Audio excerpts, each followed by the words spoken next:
கண்டிப்பா கத்துக்கூடிய பயம் எங்களுக்குள்ள இருக்குது, பண்ணிதான் ஆகணும். நான் அநேக பேர் கேள்வி கிண்டல் செய்யலாம், ஆனா அவங்களை ஊக்குவிக்கணும். கேள்வி கிண்டல் செய்யக்கூடாது. கத்த நம்ம சொல்றோம், கைகால் நகைதான் இருக்கு, இருந்தாலும் கத்த எனக்கு பலப்படுத்துவார். ஆமாம், நானே படிச்சேன். பிள்ளைகளே, உங்கள் பெற்றோருக்குள் கர்த்தருக்குள் கீழ்ப்படுங்கள், இது நியாயம். யார் கீழ்ப்படணும்? பசங்களா, உங்களுக்காக தான் இருக்குது மெசேஜ். எல்லாம் பேசினே இருக்கீங்க. யாரு கீழ்ப்படணும்?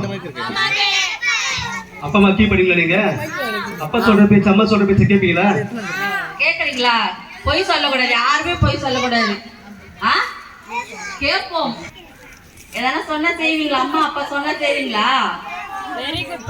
அவங்க சொல்றதுல நீங்க கீழ்ப்படிங்க. மெயினா ஒரு தம்பி தான் தைரியமா பேசுற, யாருமே பேசல. சரி, கீழ்ப்படிங்களா? நீங்க என்ன பாருங்க, கீழ்ப்படிங்களா? அப்பா அம்மா எது சொன்னாலும் நம்ம செய்யணும், புரியுதா? அவங்களுக்கு விருப்பம் இல்லாத காரியம் இதை செய்யணும், அதை நீங்க செய்யணும். இதை செய்யக்கூடாதுன்னா ஓகே, அப்பா அம்மா சொல்றது நன்மைக்கு தான் இருக்கும், அதை நம்ம செய்யக்கூடாது. ஆமே, எப்படி கீழ்படுறீங்க? அம்மா சர்ச்சுக்கு வான்னு சொல்லுவாங்க, வரீங்களா? வர மாட்டீங்களா? வரணும். சர்ச்சுக்கு சொன்னா அதான் கீழ்படுத்தது. சொன்னா கண்டிப்பா நான் வரமான்னு சொன்னோம். இந்த இடத்துக்கு போகணும்னு சொல்லுவாங்க, அங்க நீங்க போக கூடாது. அதான் தாய் தகப்பனுக்கு கீழ்படுகிறது.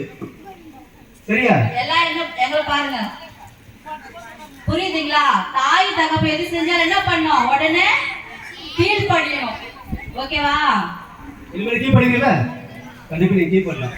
அப்பதான் நீங்க கர்த்தருடைய பிள்ளைகள். நீங்க ஆமென். உண்மையே ஏசப்பாக்கு நீங்க பயந்துக்கிறவங்க என்ன பண்ணணும்? தாய் தகப்ப ஃபர்ஸ்ட் என்ன பண்ணணும்? கீழ்படியணும். அப்புறம் தான் வெளியே. இப்போ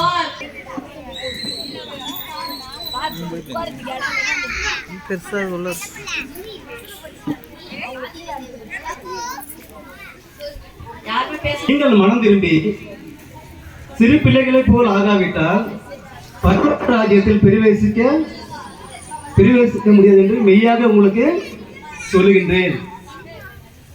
யாரப்பா சொல்றாரு? நீங்கள் மனம் திரும்பி சிறு பிள்ளைகளை போல், நம்மளை பார்த்து தான் சொல்றாரு.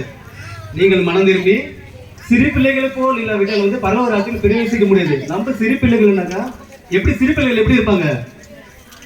சிறு பிள்ளைகள் கிட்ட இதை செய்யணும், அதை கண்டிப்பா செய்வாங்க. இன்னொரு சிறு பிள்ளைகள் இந்த கபட சின்ன சின்ன சின்ன சண்டைகள் போட்டா கூட அவங்க அப்பவே அவங்க சொல்றாங்க, நம்ம ஒரு சிறு பிள்ளைகளை போலதான் நம்ம இருக்கணும். அதே பெரியவங்க பாருங்க, ஏதாவது நம்ம செஞ்சுட்டோம்னாக்கா அவங்க என்ன பண்ணுவாங்க? இதை செஞ்சுட்டேன் நான் எதாவது பாத்துறேன் போட. அப்படி சிறு பிள்ளைகளுக்கு அப்படி இருக்க மாட்டாங்க. ஏதாவது என்ன பண்ணுவாங்க? திருப்பி வந்துருவாங்க. அப்படிதான் இது பெரியவங்க தான். சிறு பிள்ளைகளுக்கு அவங்க தாய் தகப்பன் கீழ்படியணும். நெக்ஸ்ட் இது பெரியவங்க தான் பேசப்படும். ஏன்னா அவங்க குணத்தை தான் என்ன பண்ற தேவனும் பெரியவங்களுக்கு ஒப்படுறாரு. அப்படி நம்ம அவங்க குணங்க போல மாறினாதான் என்ன பரலோகத்தை நம்ம பிரவேசிக்க முடியும் அப்படின்னு சொல்றாரு.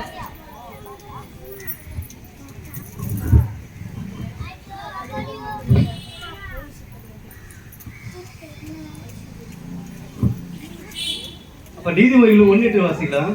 என் மகனே, உன் தகப்பன் புத்தியை கேள், உன் தாயின் போதகத்தை தள்ளாதே. என்ன சொல்றாரு? என் மகனே, உன் தகப்பன் புத்தியை கேள், உன் தாயின் போதகத்தை தள்ளாதே சொல்றாரு.